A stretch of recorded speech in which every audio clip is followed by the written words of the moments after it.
Next है हैंसबर्ग uncertainty principle. तो Werner हैंसबर्ग ने बताया था कि आपका जो कॉन्सिक्वेंस होता है डुअल बिहेवियर ऑफ मैटर और रेडिएशन का, उसके बारे में इन्होंने बताया था। तो इन्होंने कहा था it states that it is impossible to determine, एक टाइम पर आप इम्पॉसिबल है डिटरमाइन करने के लिए एग्जैक्ट पोजीशन और एग्जैक्ट मोमेंटम से मतलब यहाँ पे इनका वेलोसिटी से मतलब है उसकी इलेक्ट्रॉन की, ठीक है। तो इसका जो मैथमेटिकल इक्वेशन था वो था delta x into delta P, जो है वो ग्रेटर देन और इक्वल टू है h/4 के, ठीक है। तो ये डेल्टा एक्स जो है ये अनसर्टेनिटी है पोजीशन में, डेल्टा आपका पी जो है ये है अनसर्टेनिटी मोमेंटम में, और यहाँ पे हम डेल्टा वी भी लिख सकते हैं, उसका मतलब होगा अनसर्टेनिटी वेलोसिटी में, ठीक है।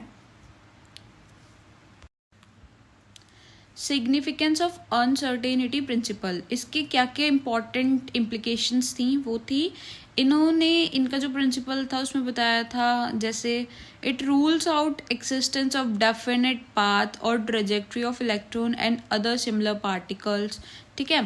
तो जो ट्रेजेक्ट्री होती है ऑब्जेक्ट की उसमें हम डिटरमाइन करते हैं उसकी location as well as velocity at various moments, ठीक। और वेरियस पार्टिकल्स के लिए हम उनकी वेलोसिटी और फोर्स जो एक्ट हो रही होती है उन पे उनको फाइंड करते हैं। Reason for the failure of Bohr model, क्या क्या रीज़न थे जिसने बोहर मॉडल को फेल कर दिया था, वो था कि इन्होंने जो इलेक्ट्रॉन था रिगार्ड मतलब चार्ज पार्टिकल से वेल डिफाइन करा था सर्कुलर ऑर्बिट्स में न्यूक्लियस की, ठीक है। वेव करेक्टर भी बताया था, बट इन्होंने इलेक्ट्रॉन कंसिडर नहीं करा था अपने उसमें वेव करेक्टर में ना, ठीक है। फिर उसके बाद इन्होंने जो पाथ था कंप्लीटली डिफाइन नहीं करा था, उसकी मतलब वेलोसिटी पोजीशन वगैरह नहीं बताई थी, और फिर इन्होंने अनसर्टेनिटी प्रिंसिपल के बारे में भी नहीं बताया था, और फिर इन्होंने मतलब बहुत सारी चीज़ें और भी नहीं बताई थी, ठीक है। फिर इसके बाद वेव पार्टिकल डुअलिटी मैटर और अनसर्टेनिटी प्रिंसिपल के साथ साथ यहाँ पे एक वो आई थी, वो थी क्वांटम मैकेनिक्स, ठीक है। फिर नेक्स्ट आपका quantum mechanical model of atom. जो ब्रांच होती है साइंस की जिसमें हम डुअल बिहेवियर ऑफ मैटर के बारे में पढ़ते हैं, ठीक है, और उसके बारे में ही उसमें डील करते हैं, तो उसको हम बोलते हैं क्वांटम मैकेनिक्स, ठीक है। क्वांटम मैकेनिक्स एक थियोरेटिकल साइंस है जो डील करती है study of motion of the microscopic objects, ठीक है। उनके पास बहुत ऑब्जर्वेबल वेव लाइक नेचर भी होता है और पार्टिकल लाइक नेचर भी होता है, मतलब वो दोनों प्रॉपर्टीज शो करते हैं, ठीक है।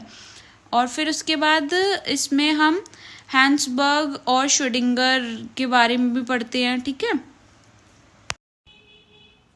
Hydrogen atom and the Schrodinger equation, ठीक है। तो जो आपकी वो होते हैं वेव फंक्शन उसको हम इससे डिनोट करते हैं, ठीक है। तो क्वांटाइज एनर्जी स्टेट्स जो होती हैं और वेव फंक्शन जो होते हैं ये कैरेक्टराइज्ड होते हैं 3 सेट के क्वांटम नंबर से, वो होते हैं principal quantum number n, azimuthal quantum number l and magnetic quantum number m, ठीक है। तो जो आपका वेव फंक्शन होता है हाइड्रोजन और hydrogen like species with 1 electron उसको हम कहते हैं एटॉमिक ऑर्बिटल्स, ठीक है। तो जो वेव फंक्शन होता है 1 इलेक्ट्रॉन स्पीसीज के पास उनको हम बोलते हैं 1 इलेक्ट्रॉन सिस्टम,